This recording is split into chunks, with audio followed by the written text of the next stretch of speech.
Hello guys, welcome to my YouTube channel Pratibha physics classes.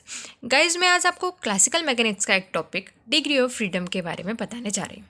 Friends, मैंने आपको पहले ही बता दिया है कि मैं भी जो भी टॉपिक आपको पढ़ाऊँगी उसे विथ नोट्स पढ़ाऊँगी ताकि आपको एग्जाम्स में लिखने में कोई प्रॉब्लम ना आए। So let's come on the topic degree of freedom. So what is degree of freedom? Example के लिए हम एक मॉलिक्यूल ले लेते हैं, तो वो उसके पास कितनी फ्रीडम है, वो कितने डायरेक्शन में मूव कर सकता है। तो एक मॉलिक्यूल इस डायरेक्शन में भी मूव कर सकता है, इस डायरेक्शन में भी मूव कर सकता है और इस डायरेक्शन में भी मूव कर सकता है। इट मीन्स उसके पास डिग्री ऑफ फ्रीडम 3 है। So let's come on the definition. The minimum number of ways in which motion of a body can be described completely is called degree of freedom. एक body कितने veg में motion कर सकती है freely, उसको हम degree of freedom बोलते हैं। इसकी हम सेकेंड डेफिनेशन भी ले लेते हैं। The degree of freedom of a mechanical system is the number of independent parameters that defines it's configuration और स्टेट। किसी भी सिस्टम का, मैकेनिकल सिस्टम के जो पैरामीटर्स होते हैं वो इंडिपेंडेंटली उसकी स्टेट को डिफाइन करते हैं, वो ही उस डिग्री ऑफ फ्रीडम कहलाता है। Let's come on some examples. First, carrom board का striker. When we push a striker then it can move और मोशन इन 2 डायरेक्शन और 2 axis, that is X and Y axis. Hence degree of freedom of striker will be 2।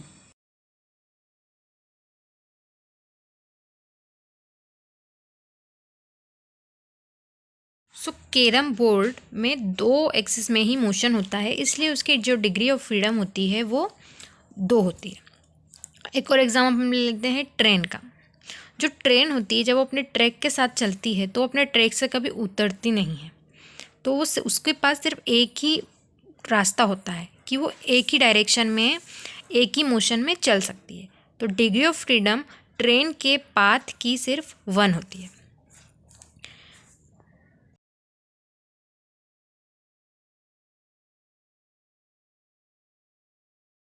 अब guys, हम एक block ले लेते हैं जो एक सरफेस पे रखा हुआ है। तो ये block, you can see this block, it only move in this direction. It can't move in upper direction, can't move in below direction. So इस ब्लॉक के पास सिर्फ एक ही डायरेक्शन में ये फ्रीली मोशन कर सकता है। तो इस ब्लॉक की डिग्री ऑफ फ्रीडम हो जाती है 1। Let's we take another example of, हमने मान लीजिए ये हमारे पास एक पेन है। तो ये जो पेन है, अगर हम इसको थ्रो कर देते हैं किसी भी प्लेन में, हम इसको थ्रो कर देते तो वो प्लेन में 2 डायरेक्शन में ही मूव कर सकता है। या तो एक्स डायरेक्शन में मूव करेगा या वो वाई डायरेक्शन में मूव करेगा, सिर्फ 2 ही डायरेक्शन में मूव कर सकता है। तो इसके पास डिग्री ऑफ फ्रीडम 2 है। तो ये जो, जैसे ये पेन, हमने ये पेन है तो ये सिर्फ एक्स डायरेक्शन में मूव करेगा या वाई डायरेक्शन में। तो degree of freedom of this pen और any system, any body is 2. Now we can take another example. हमने एक रोलर लिया। अब ये रोलर इसमें रोल करेगा तो उसमें रोटेशनल मोशन होगा। तो जब रोटेशनल मोशन होगा तो ये इस डायरेक्शन में भी रोल कर सकता है, इस डायरेक्शन में, तो उसके पास जो डिग्री ऑफ फ्रीडम होगी 2। लेकिन अगर हम मान लो इसमें एक सेंटर में कोई पार्टिकल रख देते हैं तो वो जब जो रोलर है वो मतलब किसी भी डायरेक्शन में रोल करेगा, मतलब वो इधर भी रोल करेगा, इधर भी रोल करेगा, वो किसी, मतलब वो फ्री हो जाएगा। अगर सेंटर ऑफ मास में हमें कोई पार्टिकल रख देते हैं तो वहाँ पे ट्रांसलेशन मोशन होगा। जब रोलर ऐसे रोटेट करेगा तो वहाँ रोटेशनल मोशन होगा, और जब उसके अंदर कोई पार्टिकल रख देंगे तो उसमें ट्रांसलेशन मोशन होगा। तो इस रोलर के साथ 2 मोशन होंगे, रोटेशनल मोशन और ट्रांसलेशन मोशन। तो उसकी जो टोटल डिग्री ऑफ फ्रीडम होगी वो डिग्री ऑफ फ्रीडम 5 होगी।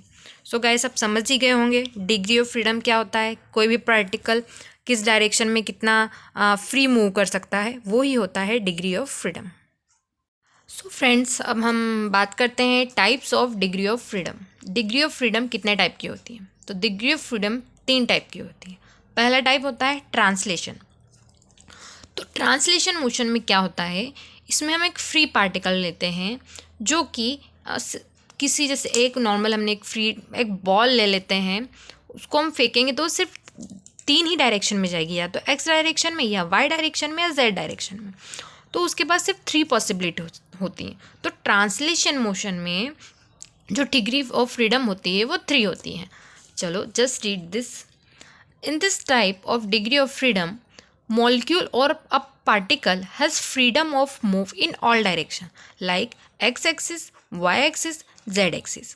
When a particle moves from one position to another, then we can say that particle having translation or motion along the x-axis, y-axis and z-axis. So the degree of freedom of particle is 3 in the translation motion. जैसे कि हम इस diagram में देख सकते हैं, ये एक हमने बॉल, एक पार्टिकल, आप जो से मान सकते हैं आपके हिसाब से, तो हमने इसे लिया।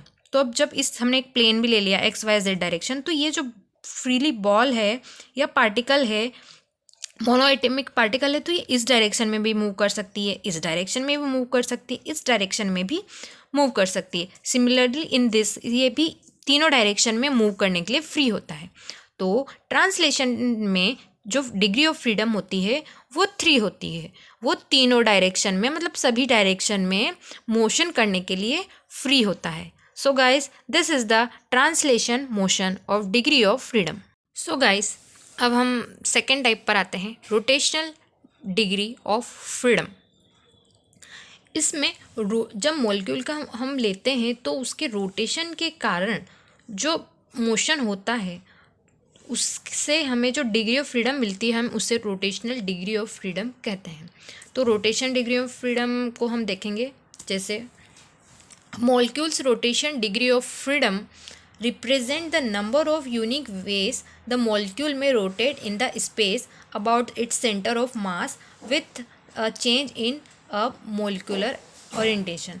जो रोटेशन होता है वो उसके सेंटर ऑफ मास में भी उसका चेंज होता है और उसका ओरिएंटेशन भी चेंज होता है।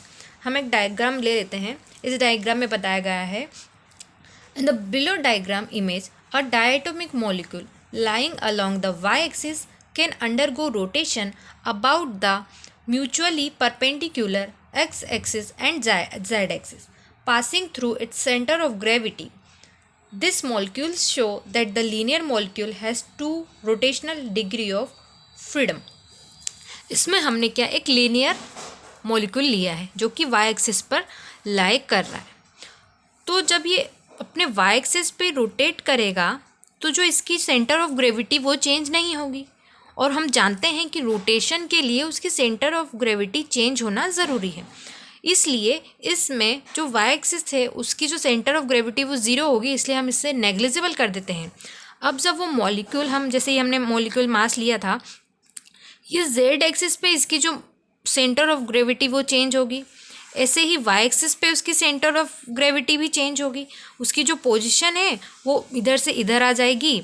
इसलिए इसमें एक्स एक्सिस पे और जेड एक्सिस पर जो मॉलिक्यूल है उसकी सेंटर ऑफ ग्रेविटी चेंज होगी, but on the Y axis उसकी सेंटर ऑफ ग्रेविटी चेंज नहीं होगी, वो 0 होगी। It means linear molecule rotation में डिग्री ऑफ फ्रीडम 2 होता है। यही हमने इसमें पढ़ा है। पर इसके साथ हम सेकेंड डायग्राम है, जो नॉन लीनियर मॉलिक्यूल होता है उसके पास पढ़ लेते हैं पहले कि for non linear molecule have 3 rotational degree of freedom. क्योंकि जो नॉन लीनियर होता है वो फ्री होता है, उसके पास तीनों एक्सिस में, एक्स एक्सिस, वाई एक्सिस और जेड एक्सिस, तीनों में जब हम उसको रोटेट कराते हैं तो तीनों एक्सिस पर उसकी ग्रेविटी चेंज होती है, क्योंकि वो नॉन लीनियर होता है। इसलिए नॉन लीनियर में रोटेशनल डिग्री ऑफ फ्रीडम 2 होती है। तो rotational degree of freedom linear molecule के लिए 2 होती है, और नॉन लीनियर मॉलिक्यूल के लिए 3 होती है। तो गाइस, ये हमने पढ़ा रोटेशनल डिग्री ऑफ फ्रीडम। अब हम आगे पढ़ेंगे इसका तीसरा टाइप।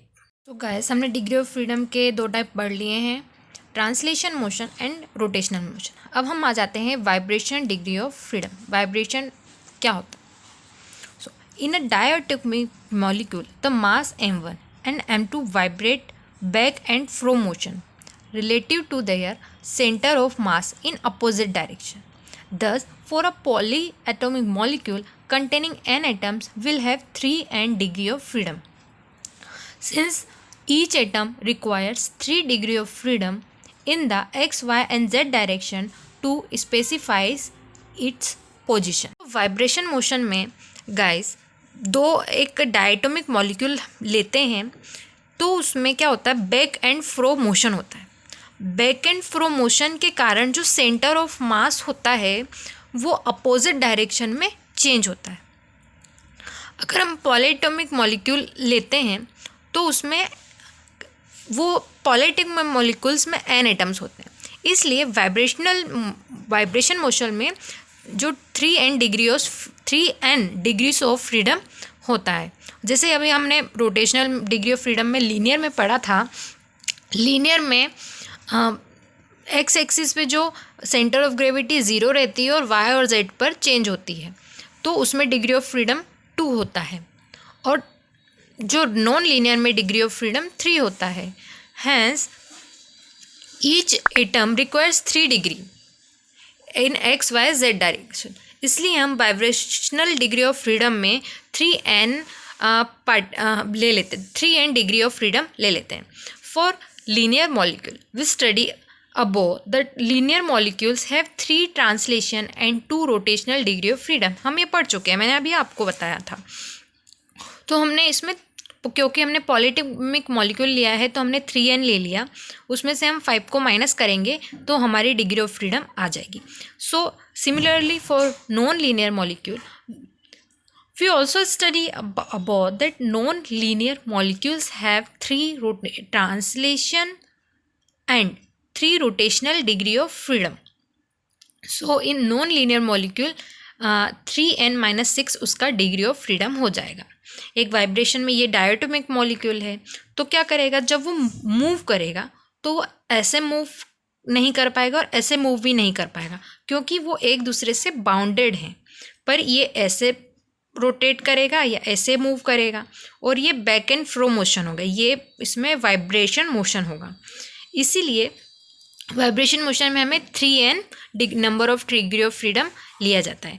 तो for linear molecules degree of freedom 3n-5 होता है, for non linear molecules degree of freedom 6 होता है। तो हम इसमें से 3n जो हमारा पार्टिकल है उसमें से माइनस कर देंगे। सो ये हमारा होता है वाइब्रेशनल डिग्री ऑफ फ्रीडम। तो गाइस हम सम एग्जांपल्स ले लेते हैं। मोनोएटॉमिक मॉलिक्यूल, मोनोएटॉमिक मॉलिक्यूल हमने एग्जांपल्स लिया था, उसमें सिर्फ ट्रांसलेशन ही मोशन होता है, वो तीनों डायरेक्शन में फ्रीली मूव होता है। तो उसमें ट्रांसलेशन मोशन की डिग्री ऑफ फ्रीडम 3 होता है, इसलिए मोनोएटॉमिक की डिग्री ऑफ फ्रीडम 3 होती है। डायएटॉमिक मॉलिक्यूल में ट्रांसलेशन भी होता है, रोटेशनल मोशन भी होता है और वाइब्रेशनल मोशन भी होता है, इसलिए डायएटॉमिक मॉलिक्यूल की टोटल डिग्री ऑफ फ्रीडम 6 होता है। अब हम आ जाते हैं ट्राइएटॉमिक मॉलिक्यूल में। ट्राइएटॉमिक मॉलिक्यूल में ट्रांसलेशन होता है, रोटेशनल होता है, वाइब्रेशन होता है। तो इसमें जो वाइब्रेशन होता है वो 4 डायरेक्शन में होता है, मतलब वाइब्रेशनल मोशन उसमें 4 डिग्री ऑफ फ्रीडम होती है, इसलिए टोटल ट्राइएटॉमिक मॉलिक्यूल में जो डिग्री ऑफ फ्रीडम होती है वो 9 होती है।